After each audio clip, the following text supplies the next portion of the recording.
Well, welcome back to a discussion of Carl Jung's short book, The Undiscovered Self.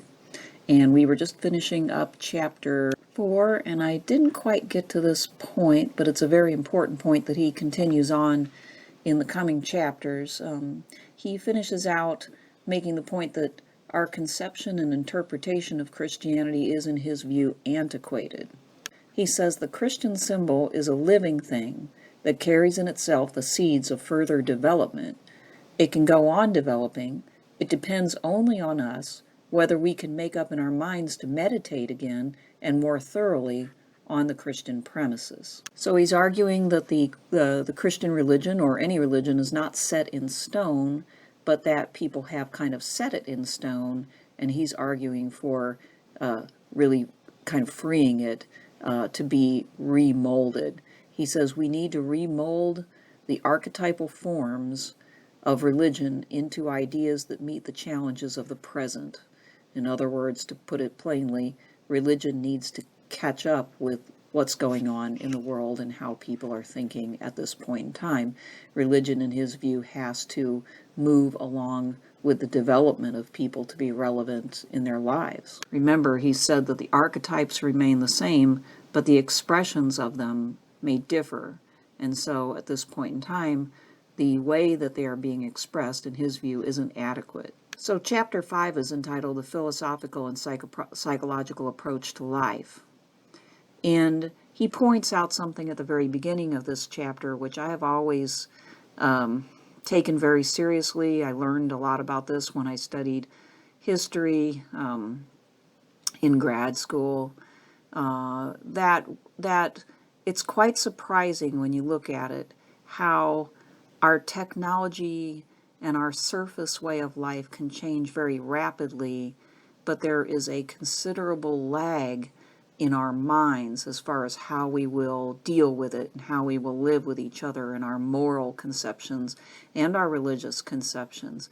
I put this picture here from the Battle of Chancellorsville from the American Civil War, because the Civil War was a war in which the new killing technology met very old notions of honor and heroism, and that clash ended up in eventually in the trench warfare that also characterized World War I. Same thing still existed in World War I, especially at the beginning, where soldiers were still lining up in rows to clash on the open field, only to realize that they couldn't effectively win a war that way because machine gun fire and artillery were coming at them. Now, you may ask yourself why they didn't realize that to begin with, because they themselves had machine guns and artillery, but that's the incredible lag in our ability to conceive differently of how we are supposed to act, especially when it comes to the honorable and the right. So Jung is saying our religious ideas and our expression of them are still medieval, and that was okay for medieval times, but we're living in a modern scientific age when we can do incredible and very, very dangerous things with ever increasingly accurate and powerful technology. And he says, as man's consciousness has broadened and differentiated, his moral nature has lagged behind. So this is a real danger in his view. He is writing this during the Cold War. Nuclear technology is in place and is, a real threat, the first real threat to the existence of the human race coming from within the human race, from something that human beings made. Our technology, he's arguing, has vastly outstripped our ability to really handle it. We don't have moral, social, cultural standards for it. He says reason alone does not suffice. Obviously, though human beings at this point in time, by the time of the 19th century, generally thought that human reason could solve all problems. The Civil War, the First World War, they proved that that reason alone does not suffice. So there's a real need for our moral, cultural, religious, social beliefs and practices to catch up with our technology, which is the product of our reason. And he depicts society as a whole as neurotic, suffering from a sort of split consciousness, one foot in modernity, one foot somehow in some sort of medieval past of religion and honor. Well, really, honor is my addition, because it seems to me that honor as a concept has a hold on, or had a hold on people's minds almost as much as religion, all the way up to and through most of World War I. Now, there's a part in this chapter which really does kind of bear some explanation from me, maybe, that in chapter 5, Jung goes into this argument in which he basically says that Christianity is somehow the source of its own challenge or its own threat, that somehow the religion of Christianity has produced the scientific age, or the age of scientific rationalism, which now threatens to cause disbelief. And in order to fully understand that, I believe you have to understand that Jung studied the life and philosophy of Friedrich Nietzsche a lot. He taught a seminar on Nietzsche, and you can get the notes, the lectures from that seminar. And he was very interested in Nietzsche's life as well as his thought. And in this part of the book, he is definitely has to be having in mind Nietzsche's argument about Christianity. Nietzsche pointed out that Christianity was a religion that set believers off on the path of finding the truth, and that in Jung's language, the word was very important.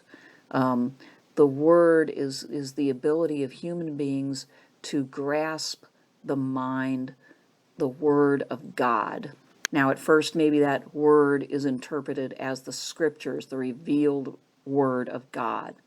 But this value of grasping the truth, the one truth of the monotheistic religion, sets people off on a quest for truth generally.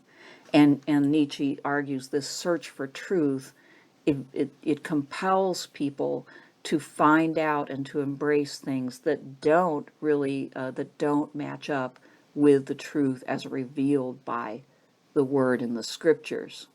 And so there is this impending severing of human knowledge from the divine person of God, or so it would seem, because as the truth is discovered, especially with in modernity, with the scientific revolution, it seems that in order to grasp the truth and to articulate it through the human logos, through the human word, to be able to reason with it, in other words, we have to more or less part ways with at least the traditional view of God and scriptures.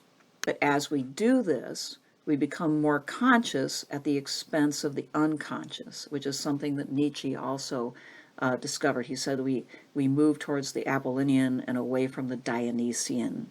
And in doing so, we suppress, Nietzsche said, our life. Now, Jung is not saying the exact same thing as Nietzsche here, but there's resonance. Jung is saying we're repressing the unconscious, which has both great light, great power of positive good, but also great darkness. And when we suppress, we dissect life. We try to understand it all, but we can't understand it all. And there are various arguments and interpretations, and we find that this quest for truth has led not to absolute certainty, but to arguments, to divisions, to doubt, to distrust, to conflict. He says, this is Jung, separation from his instinctual nature inevitably plunges civilized man into the conflict between conscious and unconscious, spirit and nature, knowledge and faith, a split that becomes pathological the moment his consciousness is no longer able to neglect or suppress his instinctual side.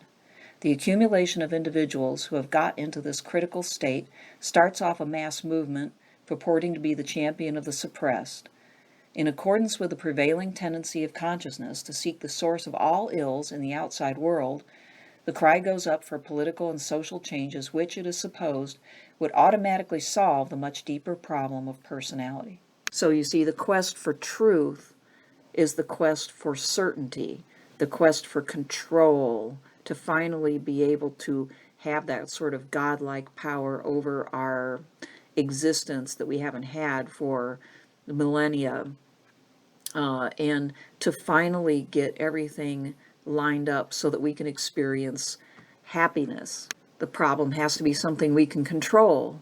And since we deny the unconscious, we see the problem in the external world, and so we come up with plans and technology in order to solve those external problems. And it turns political. The cry for political and social change comes up. And of course, in the midst of that, we have the beginning of mass movements, mass politics.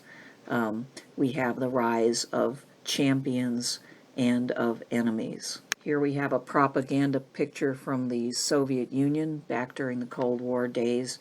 This is very typical, happy worker. You know, they were in the fields, they were in the factories, robust, healthy, glowing, and as if to say, we are absolutely pure, especially, of course, the common person, the worker. We're absolutely pure. And they depicted the West, you know, the capitalist West, as either these awful, evil people or these benighted, poor ignoramuses who are far worse off than these glowing, happy, strong people. This is the bifurcation, you know, making one's own people into the pure and the good, and the other into the evil, the shadow. Jung says there is a shadow inside us in the collective unconscious. We could either own it or we can project it. And so mostly what people do is they project it at this point in time, especially with religion not serving that purpose of reminding people of the evil within and a way of expiating it, let's say. We have that projection of the shadow. So he argues to avoid projecting the shadow on someone else, we have to accept that we are not the sole masters of our own house, that there is this thing inside of us that is bigger than us in some ways and is not easy to control, but is our duty to control. And that's not something a modern scientific person wants to hear. They want to hear everything is under their control. So Jung is expressing the understanding of religion and saying that scientific man does not want to admit that his ego is not in control of everything. The 6th chapter is entitled Self-Knowledge, and it follows as to what one would do or should do to avoid that predicament. So, of course, he argues that to right ourselves, we need to move towards the unconscious as a source of religious experience. He's been building on that argument the whole time. In other words, instead of being afraid of it or saying that it doesn't exist or that it's irrelevant, we need to recognize its existence, its power, and deal with it, and in a hygienic way. He uses that term. He says to address the concern again that somehow psychology is replacing religion, or psychological concepts like archetypes are replacing God. He doesn't go there. He's aware of the concern, and like I said before, it's a serious concern, and I'm not going to try to solve that concern here. But what Jung says is the unconscious is not identical with God. He says, quote, "It is a medium from which the religious experience seems to flow." And the religious experience, remember, is numinous. He says it is the subjectively overwhelming numinosity of experience that overcomes logocentric doubt, the doubt that comes from over-reliance on the word as in human reason, what it has become, human reason. So what else can do that? We can't, in other words, say, well, I believe in God, and that trumps your science. But for an individual to say, I have had a religious experience, and that trumps your science, is a plausible statement. It's plausible that a person could make that move. Not easy to see how that move would convince others. Fairly easy to see how it could convince the individual. This is a painting of the physician as a god, as an angel, a man, and a devil. Just struck me as really perfect for what Jung is expressing about the unconscious here. All of these are the same man. All of these are aspects of his person, his character. Now, you know, I'm not going to finish up the book this time. I'm going to have some reflections next time, but I think it's this is a good point to bring home this very kind of weird idea for modern people, which is that from the psychological perspective that Jung is trying to promote here, believing in the devil is actually more realistic than believing that the enemy, whether it's the Soviet, the former Soviet Union, or America, or, a particular race of people, believing in the devil is more realistic than believing that there's some ultimately evil enemy that is so evil that if you destroy him, everything will be right in the world and peace will reign supreme. The reason why is not only because when you think about it, that's it's obviously kind of a story or a fairy tale that we're still believing that there's ultimate, that ultimate good is located in a particular leader or a particular country or constitution, and ultimate good is located in other ones, and so on. But it's also more realistic because truly the evil is a spiritual character issue from Jung's psychological perspective. The shadow within the collective unconscious is a real thing that acts and that comes out, and did come out, for instance, in the biggest way, in the Nazi movement and the Holocaust during World War II. And during the writing of this book was coming out in Soviet totalitarianism. It's just very strange for us to think that it might make more sense from both a political as well as from an actual psychological perspective to believe in something like the devil than to believe in the political, let's say, the political mythologies that we've been taught. So he ends that chapter arguing that when we place the shadow on an enemy, fear of that enemy, which has become, the enemy, checks reason so that we cannot, use our reason effectively to modulate our technological advances in a way that will keep them from threatening our own survival. It becomes an excuse for letting our technology run away from us. And we focus solely on what it takes to survive in the shadow of the existential threat that the enemy poses. But we ourselves are creating our own existential threat. Now, even more interestingly, Jung ends the chapter with a reference to Christian love as an effective counter to the view of the enemy as the ultimate evil. I tried to sort of work this out in my own mind, exactly how this pops up, because I believe this is the first reference to Christian love, to love as a sort of counter. He's talked a lot about religion, but not about love, and we know those aren't necessarily the same thing.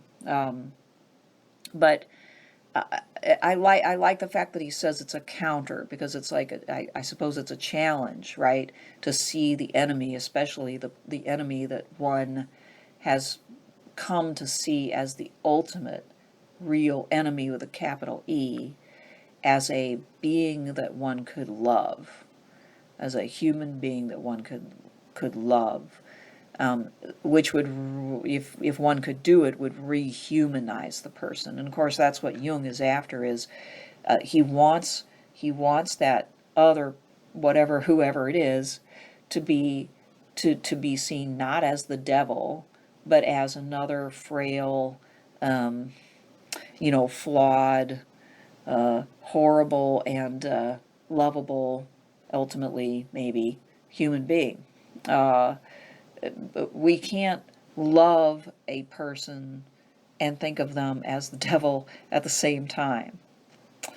That's a really challenging thing he ends the chapter with here. So got to think about that some more. But there's one more short chapter, and so next week I'll talk about that and I'll wrap it up. And so I'll see you next time.